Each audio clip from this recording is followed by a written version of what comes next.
everyone, welcome back to another video. Today is a very special day in that we are continuing on with the story of Shadowbringers in 5.1, Vows of Virtue, Deeds of Cruelty. So this is going to be the walkthrough through the main scenario quest line here. There's supposed to be 10 quests in total, and we are about to continue where we left off here in the Wakened Sands. And as you can see, I have Claire dressed in probably the closest that I could get for Nier. And I'm not ashamed of it. I'm pretty proud of how well it turned out. She looks pretty damn good. But we will be moving on to speaking with Tataru. And the first quest is called Shaken Resolve. Tataru seems eager to make up for lost time. Claire! Gods, it's good to see you. I hope you being here means you've had your fill of rest? Not really, but sure. More than my fill. I'm ready to go. Well, you certainly earned it. Not much has happened since your last visit. I had planned for you to meet that helper I told you about, but he refuses to answer his link pearl. I do hope he's all right. We've been exchanging messages with the Eorzean Alliance throughout, though. They say the fighting has finally stopped at the Gimlet Dark, and that the Empire show no signs of movement. Which means we might actually have a moment to ourselves for a change. Seeing as how you're back, maybe you could tell me more about your time in the First? Sure. Great! Oh, and if you don't mind, I'd like to ask Flamine to join us. She'll want to know what's happened to Minfilia, and I think it's best she hears it from you. We'll meet you on the terrace on the House of Splendors. Oh god, I forgot all about that. We'll be waiting for you at the House of Splendors, and I expect you to tell us absolutely everything about your time in the First.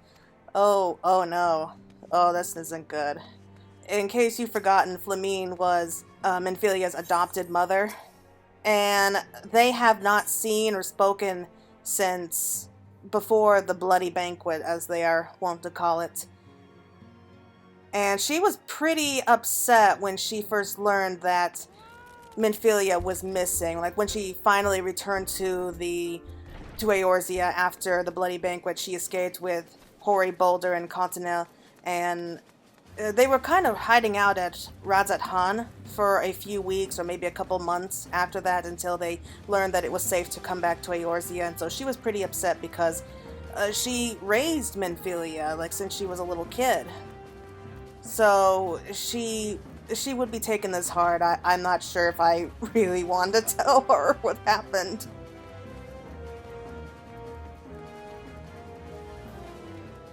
I mean, I don't think that she'll be mad, but it's telling someone that someone they care about is not coming back is never an easy thing to do. Claire, my, it has been too long. Tataru did mention that I would be joining you, did she not?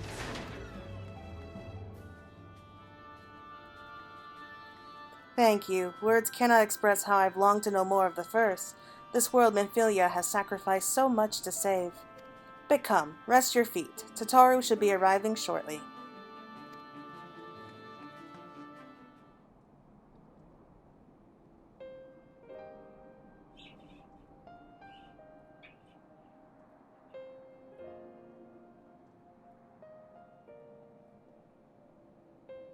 And so Minfilia chose to pass on her gifts to the next oracle?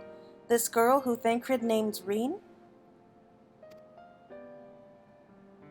To have such a burden thrust upon her as a child, only to embrace it when given the choice. In that respect, they are quite alike. It would seem her legacy is indeed in capable hands. Claire, might I ask a favor of you when you next return to the First? To tell Reen what I cannot?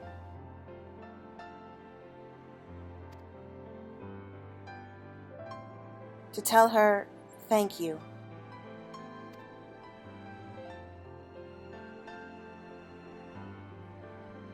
And I would offer thanks to you as well, for staying with her to the end. Begging your pardon, but could I have a word?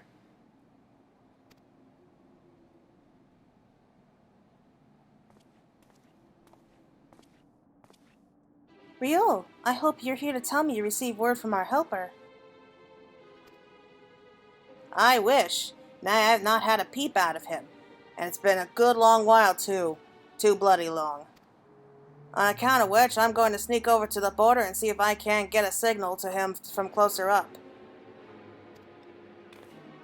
But what if they catch you? There must be another way. Well, it ain't as if we can ask Thancred to do it. Besides, I shouldn't have no trouble picking me way through Gimlet now the fighting's died down. Gods know there's enough shadows to hide in. And it beats waiting around here twiddling me thumbs. Any road, I just thought I'd let you know. Now, I best be... Ah, I nearly forgot. Kryle's at the stones and she wants a word. Something to do with the patients. She was getting ready to examine him again when I left.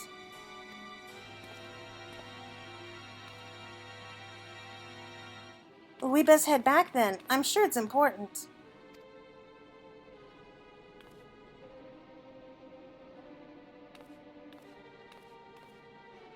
Well, all in all, that talk went better than I thought it would.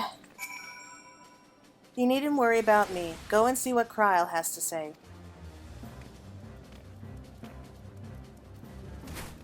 Yeah, she's taking it pretty well, but I think deep down she might have guessed something like this would have happened.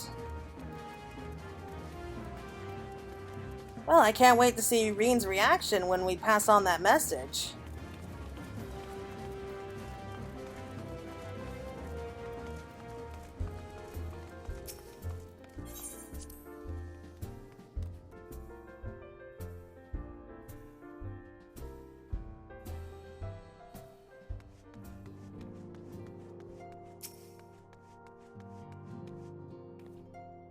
It seems she's still examining them. Oh, I do hope it's nothing bad.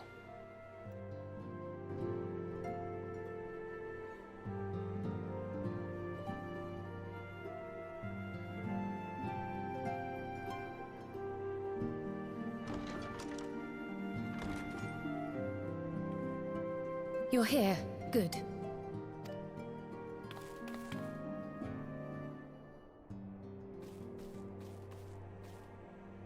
So, how are they? Still locked in slumber, but otherwise in good physical health. For the present, at least. For the present? Oh no, is something wrong with them? I'm afraid there may be. I summoned you after detecting faint signs of instability in Thancred's corporeal ether. But subsequent examination suggested all 5 might be affected. And when I examined them just now, my fears were confirmed. Tellingly, the degree of instability varies between them. Thancred exhibits the most notable signs, followed by Y'shtola and Urianger. The twins' ether, meanwhile, remains relatively stable, but there is a change there too if one knows to look for it. Hold on. Isn't that the order they were called away in? Indeed. Which leads me to believe the instability will only increase with time. Though I can but speculate, I fear this may be a symptom of a weakening link between body and soul. By the gods! What happens if the link is broken? I cannot say for certain. This is all unknown territory to us. Yet whatever happens, it cannot be good.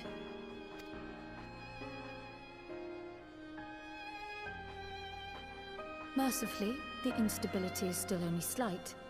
And you may rest assured Master Matoya and I will do everything in our power to keep it from worsening. Be that as it may, it is imperative that you find a way to restore our friends' souls to their bodies.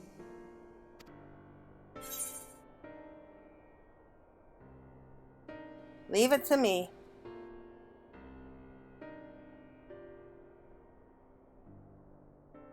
Thank you. But where's she even supposed to start? We had the greatest minds in the realm hunting high and low for an answer, and they ran out of places to look.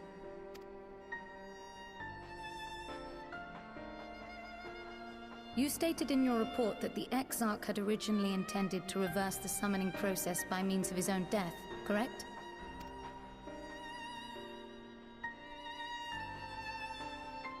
Raha always was a reckless young fool, ready to die for the first righteous cause that came along. His plan might well have worked, but I for one am glad he never had the opportunity to see it through. Even if it does mean our friends must remain stranded a while longer.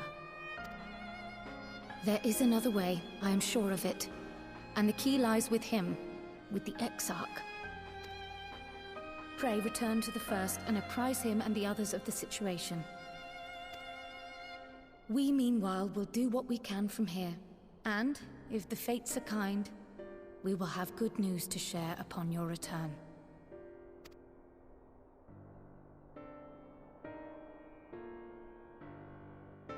Oh, sure, just leave it to me. Why not? Don't you worry. Master Matoya and I will think of something. Take care over in the First, Claire. We're counting on you and the Crystal Exarch to bring our friends home. So, from what I managed to put together, the connection between their souls over in the First, because that's really all they are just souls that were somehow made physical, like they were made solid. Anyway, their souls that are trapped in the First, and their physical bodies here in the Source, the connection between them is weakening. Right now, Thancred is the one in the most amount of, I suppose, danger here of that connection being severed. And I think that if that connection does become severed, they could end up being trapped there in the world of the First forever, and they may not be able to come back.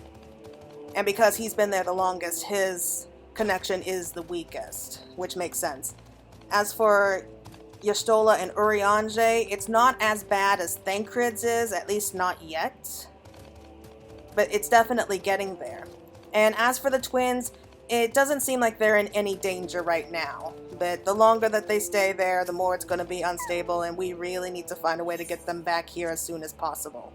And the more that I watch this, the more I'm beginning to think that someone, one of the Scions, is probably going to remain stuck in the world of the First. And if I had to choose one of the Scions that's most likely to remain behind, it probably is going to have to be either Thancred or Y'shtola. Well, with Y'shtola, it's 50-50 for me. I think that it could go either way, but I'm almost convinced that Thancred will probably choose to stay behind. Oh, it's so good to see him. It always is good to see him.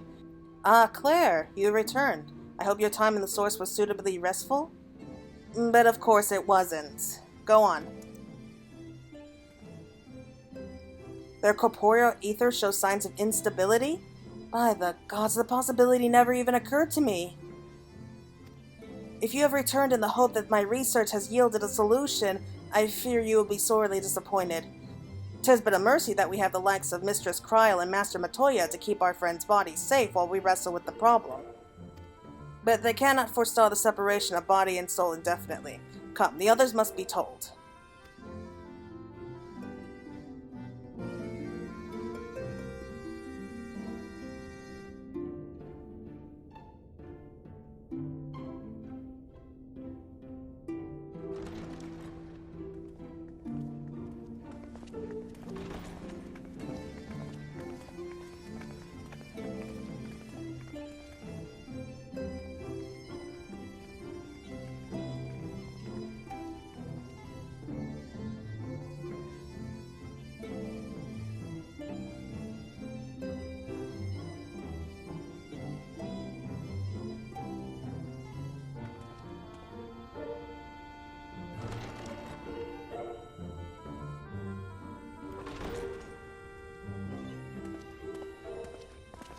Pray excuse my late arrival. Will Thancred and Reen not be joining us? Nay, milady.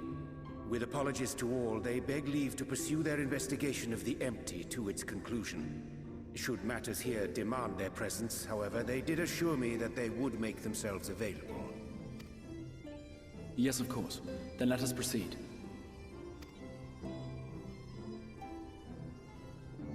I think it best that you begin by providing a summary of Mistress Kryle's findings.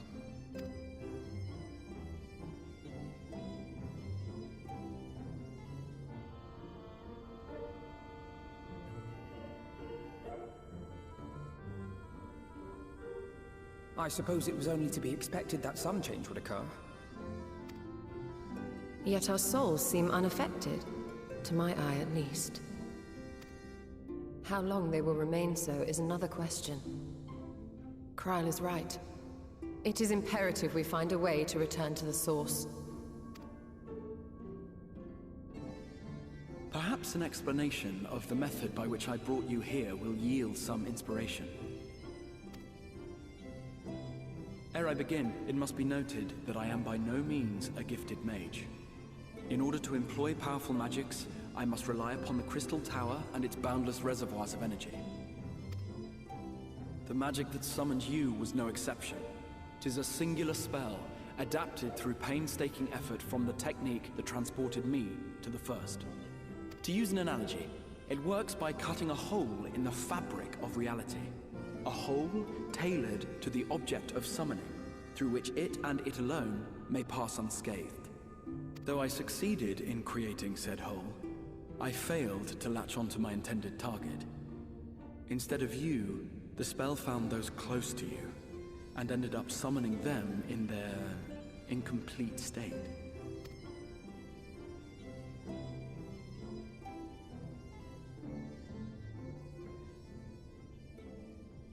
I would not soon throw my life away, not after the lengths you and yours went to save it. And so long as I breathe, I will spare no effort to see you safely home. But should all else fail, and your lives be at stake, there remains one sure method.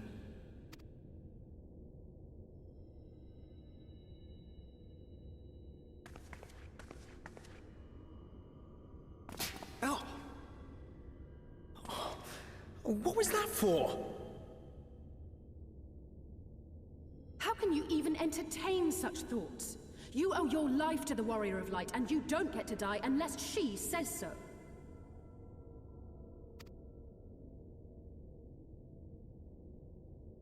Your followers await your divine judgment. What did you just...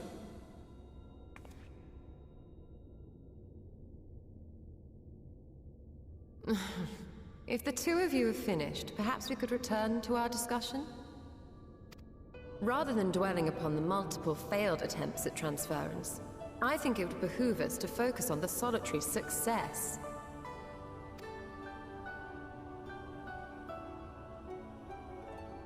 I would draw your attention to the fact that our friend can travel between worlds possessed not only of her body and soul, but her personal effects besides.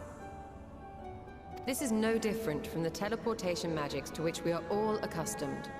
Magics that allow for the transportation of those inanimate objects one considers to be an extension of oneself. Are you suggesting that simply by considering us her possessions, she could carry our souls back to the source upon her person? Well, it would be nice if things were that simple for a change. But vague notions of ownership seem a rather tenuous thing to stake our lives on. So much as a moment of doubt on her part, and we'd be left floating in the rift. Milady hath the right of it.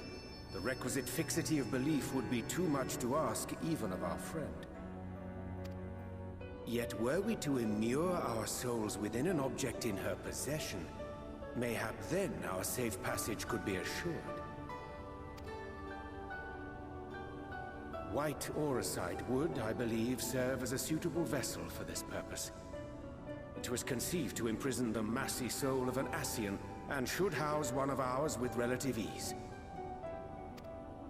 We would need only to ensure our soul's safe preservation inside the stone, and identify a means by which they might be transferred back unto our vacant bodies. Soul preservation and transference. I believe I know of someone who may be able to assist us. On the far shore of the source, there stands a great palace built by the elves. It was forsaken in the wake of the flood, but a certain Nu Mou chose to make their home there soon after. Though they have long lived as a recluse, they once occupied a place of honor in Verbert's royal court, and it is said that none in all of Norvrant is more knowledgeable than they on matters of the soul. Well, I've no objection to seeking a helping hand, but if they've gone to such lengths to hide themselves away from the world, what makes you think they'd be willing to lend us one? A worthy question. Years ago, I myself tried and failed to solicit their cooperation in the battle against the Sin Eaters. No sooner had I begun to make my plea than they unleashed a swarm of their familiars upon me. Unlike me, however, you have curried favor with the Fae folk. By that merit alone, I am hopeful that they would grant you an audience. They may still be inclined to turn you away, of course, but if their knowledge might feasibly facilitate your return home, we have to try.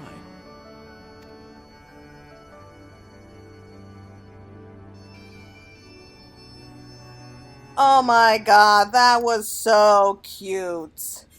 Do I detect some jealousy here? I definitely do, and I love that. That is just too precious, if you ask me. But yeah, so that looks like the end of that particular quest. Let's see what everyone else has to say. The Nu Mou seemed such a welcoming folk in Ilmek. What do you suppose could have driven this one to a life of seclusion? No idea. It is said the kingdom of Verbert was once home to the realm's greatest knights and magics both.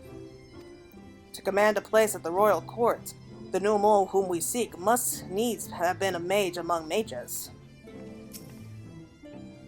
A mage of surpassing skill living a life of seclusion. Now where have I heard that before? One can only hope that they are more receptive to unsolicited visitations. I'm sick and tired of the Exarch's attempts at selfless sacrifice. If he suggests dying one more time, I swear I'm gonna grant him his wish. Oh, you tell him, Alize. The next quest is a grand adventure, but I think we'll save that for the next video. The next video, we're going to be running through the new dungeon, it looks like. So, I'm looking forward to that, and I will be seeing you all again real soon. So, until then,